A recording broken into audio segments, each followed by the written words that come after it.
محترم امام آج اپنے گھر میں موجود ہیں۔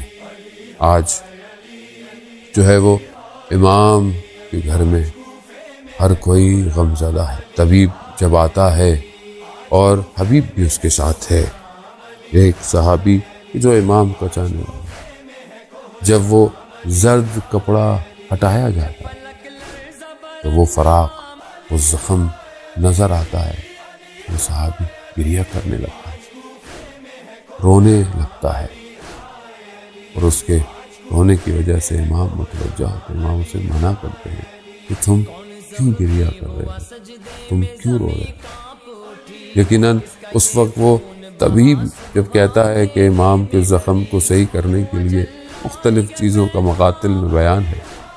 ایک جگہ بیان ہے کہ امام کو جو ہے وہ دودھ دیا جائے تاکہ امام کا زخم جو ہے وہ کم ہو جائے۔ بیان ہوتا ہے کہ کوفہ کے وہ یتیم بچے مولا کے گھر کے باہر جو ہے وہ اپنے ہاتھوں میں دودھ کے پیالوں کو لے کر کھڑے ہوئے۔ آج وہ شخص جو ہے درمیان کی زندگی کے اس لمحے پر ہے کہ جو یتیموں کے سر کا سایہ تھا، جو یتیموں کو کھایا اور پلایا کرتا تھا، جو رات کی تنہائی میں جا کر ان کے ساتھ محبت اور ان کے ساتھ کرم کیا کرتا تھا۔ مقداد ایک دفعہ کہتے ہیں کہ میں مولا کے ساتھ گزر رہا تھا تو میں نے دیکھا کہ ایک جگہ جو ہے وہ کوئی یتیم بچے ہیں۔ امام فوراً جو ہے وہ میرے ساتھ گئے اور کچھ جو ہے وہ گندم اور اس طرح لے کر ہم ان کے گھر پہنچے۔ میں نے سوچا کہ میں امام کی مدد کروں، میں سامان کو اٹھاؤں، مگر امام نے مجھے اٹھانے نہیں دیا۔ پھر پہنچ گئے، پھر امام نے ان کو خود جو ہے وہ اپنے ہاتھ سے جو ہے وہ کھانا کھلایا، اور پھر ان بچوں کی دل جوئی کے لیے خود ان کے ساتھ وقت گزارا۔ بعد میں نے امام سے اس وقت پوچھا، مولا میں نے آپ سے کہا کہ میں اٹھا لیتا ہوں، آپ نے خود اٹھایا۔ سمجھ میں آتا ہے کہ آپ چاہتے تھے کہ اس عمل کو خود انجام دیں، مگر آپ نے ان کو کھانا بھی کھلایا اور ان کے ساتھ وقت گزارا۔ کہا کہ ہاں، جب میں ان کے گھر گیا تھا تو وہ بھوکے بھی تھے اور غمزدہ بھی تھے۔ بھوک کو میں نے ان کی ختم کیا اور ان کے ساتھ وقت گزار کر ان کے دلوں کے غموں کو کم کیا۔ خوب ایسا شخص جب جا رہا ہو تو آپ خود سوچیں کہ کوفہ میں کیسا بحران مچا ہوگا۔ کچھ الگ الگ ملاقاتیں آج کی رات امام کے ساتھ ہوئی ہیں۔ امام کے صحابیوں کو منع کر دیا جاتا ہے۔ امام حسن کہتے ہیں کہ بابا کی حالت ٹھیک نہیں ہے، بابا اس حالت میں نہیں ہے کہ گفتگو کریں۔ زہر اتنا شدید تھا کہ امام کے وجود پر اس کے اثرات مرتب ہونا شروع ہو گئے تھے، مگر پھر بھی ایک صحابی کو دیکھتا ہے، غالب ساسا ابن سہا نے یا ابن نباتا ہے کہ جو دروازے کے باہر بیٹھا ہے۔ امام حسن جب دوبارہ دروازہ کھولتے ہیں کہتے ہیں کہ تم ابھی تک گئے کیوں نہیں؟ کہا کہ میں کہاں جاؤں، میں کس کے پاس جاؤں؟ میری زندگی، میری محور، میرا حیات میرا امام ہے، میرے تو جو ہے وہ ٹانگوں میں جان بھی نہیں کہ میں یہاں سے حرکت کروں اور کسی اور طرف جاؤں۔ ہاں عزاداران محترم، اس وقت بھی امام جو ہے وہ اپنی مختلف لوگوں سے ملاقاتیں، اس حالت کے اندر بھی امام نے بہت ساری نصیحتوں کو بیان کیا۔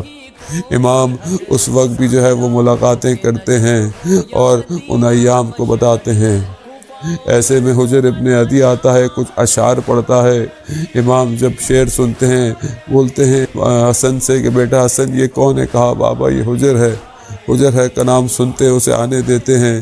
امام اس سے گفتگو کرتے ہیں، اس کا مفہوم یہی ہے۔ امام اس سے پوچھتے ہیں حجر کہ ایک وقت آئے کہ تمہیں جو ہے وہ یہ کہا جائے کہ تم ہماری ولایت سے دستبردار ہو جاؤ، ہماری ولایت سے دور ہو جاؤ، کیا تم اپنی جان اس وقت دو گے؟ حجر کہتا ہے کہ نہیں، میں اپنی جان کو قربان کر دوں گا، مگر میں آپ کی ولایت سے دستبردار نہیں ہوں گا۔ ہاں امام کی شہادت کا وقت گزر جاتا ہے۔ امام حسن امام حسین کے دور ہے کہ اس کے اندر کہ بتاتے ہیں کہ شام کے اس ایک جگہ پر کہ جہاں پر ہجر نے خود لوگوں کو مسلمان کیا، لیکن دشمن جو ہے وہ علی علیہ السلام کے بغض میں اسے قبر کھودیوں کے سامنے رکھتا ہے، کہتا ہے کہ ابھی بھی وقت ہے، علی کی ولایت سے، علی کی فضائل سے اپنے آپ کو پیچھے ہٹا لو، مگر حجر کہتا ہے کہ نہیں، مجھے 2 رکعت نماز پڑھنے دو، اس وقت کا انتظار تو میں کب سے کر رہا تھا، اس رات سے کہ جب امام نے مجھے کہا تھا۔ اور پھر ایک وصیت کرتا ہے کہ مجھے انہی زنجیروں کے ساتھ مجھے اسی حالت میں دفنانا تاکہ روز قیامت میں امام کے سامنے کھڑا ہو سکوں کہ مولا جو میں نے اس وقت عہد کیا تھا میں اس پر پابند ہوتا ہوں۔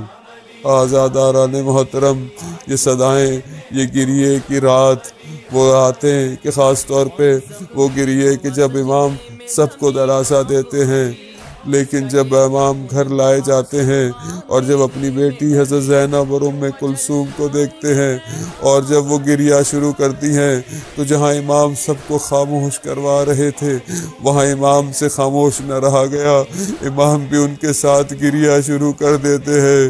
میں کہوں گا یا امیر المومنین، یہ تو آپ کا اپنا گھر ہے، لا یوم کا عبد اللہ، ارے مولا وہاں اگر آپ ہوتے تو کیسے برداشت کرتے کہ کچھ قدم کے فاصلے پر آپ کی بیٹی جو ہے وہ امام حسین علیہ السلام کے سر کو تن سے جدا ہوتے ہوئے دیکھتی رہی۔